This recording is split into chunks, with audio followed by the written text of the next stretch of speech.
Good morning students. आज का हमारा टॉपिक बेटा मूविंग फैमिलीज। आपका चैप्टर नंबर 9 कंप्लीट हो चुका है। उसमें हमने बेटा अलग अलग नेचुरल कैलमिटीज़ के बारे में डिस्कस किया। फ्लड, साइक्लोन, सुनामी, वोल्केनिक एनक्रप्शन, इन सब के बारे में। अब उसके बाद जैसे ही आपका चैप्टर कंप्लीट हुआ, उसके पीछे बेटा एक छोटा सा टॉपिक दिया हुआ है मूविंग फैमिलीज से। ये सिर्फ आपको रीड ही करना है।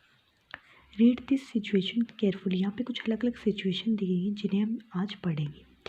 Sangeeta and Priya are best friend. They study in the same class, but these days Sangeeta is very upset because Priya is going to shift with her family from Mumbai to Kolkata as her father has been transferred. इस condition में क्या बताया गया है बेटा, संगीता और प्रिया दोनों best friends हैं, वो एक ही सेम क्लास में पढ़ते हैं, बट आज के दिनों में संगीता बहुत उदास है क्योंकि जो प्रिया है वो कहाँ शिफ्ट कर रही है अपनी फैमिली के साथ, मुंबई से कोलकाता जा रही है क्योंकि उसके जो फादर है प्रिया के, उनका ट्रांसफ़र हो गया.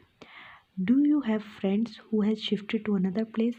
Have you been able to keep in touch with him or her? यहाँ पे फिर इस सिचुएशन से रिलेशन में क्वेश्चन पूछा गया है कि क्या आपका कभी कोई ऐसा दोस्त रहा है जो एक जगह से दूसरी जगह पे वो क्या हुआ, शिफ्ट हुआ हो, जिसकी वजह से आप उनसे दूर हो गए हो? क्या आप अब भी उनके टच में हैं या नहीं है? ओके. सेकंड जो कंडीशन दी हुई है बेटा वो क्या है कि Biju lives with his mother in a slum in Delhi. Biju अपनी माँ के साथ बेटा एक स्लम एरिया में रहता है, यानी कि जो झुग्गी झोपड़ियों वाला एरिया होता है उसमें रहता है दिल्ली के अंदर. They both do cleaning work in buildings near the slum area. वो जो स्लम के आसपास जो बिल्डिंग्स है बेटा, उनके अंदर साफ़ सफाई का काम करता है. Biju also attend an evening school with other boys and girls. Biju शाम को एक स्कूल भी अटेंड करता है दूसरे बच्चों के साथ. Biju family and all other family live in slum have been told to vacate the place as a multi level parking construction has to be started. तो जो बिजू और उसकी फैमिली और कुछ और दूसरी फैमिली जो स्लम एरिया में रहती है बेटा, उनको क्या बोला गया है कि इस एरिया को खाली कर दो क्योंकि यहाँ पे मल्टी लेवल पार्किंग की कंस्ट्रक्शन बनेगी. Though they have been provided another shelter far away. तो इसलिए उन्हें रहने के लिए दूसरी जगह दे दी जाएगी. Bijou is worried because he doesn't know if he will be able to find work at the new place or another school near by. क्योंकि बीजो को क्या टेंशन है कि उसे वो दूसरा कोई काम वहाँ पे उस जगह पे मिलेगा या नहीं मिलेगा, और वहाँ पे आसपास कोई स्कूल होगा या नहीं होगा. Here you come across such a situation. फिर इस सिचुएशन के ऊपर भी उसने आपसे एक क्वेश्चनिंग की है कि आपको भी कभी ऐसी सिचुएशन का सामना करना पड़ा है.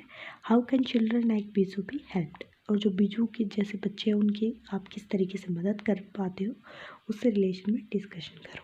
ठीक है. उसके बाद आता है अरविंद. अरविंद की स्टोरी क्या बताई हुई है. अरविंद कहाँ रहता है, श्रीलंका में रहता है. And has cleared an examination for studying abroad. और उसने बेटा विदेश में पढ़ाई करने के लिए एक टेस्ट पास किया है. He was overjoyed when he learned that he has got admission in a college in India.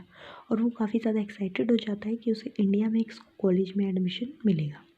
He is happy that after finishing his study he will get an opportunity to work there and might settle there permanently. और वो इस बात से खुश है कि पढ़ाई करने के बाद उसे वहाँ पे नौकरी मिलेगा और वो वहीं पे ही सेटल हो जाएगा.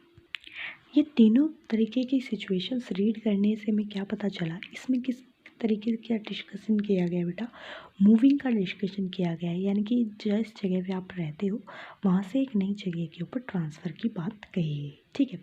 इसी टॉपिक में हम आगे क्या पढ़ेंगे कि जो एक जगह से दूसरी जगह पे जाना, अब नए दोस्त बनाना, नया काम ढूंढना, ये सब किसके अंदर आता है, माइग्रेशन के अंदर आता है. हम माइग्रेशन के बारे में इस टॉपिक के अंदर फर्दर कल डिस्कस करेंगे. Okay, thank you.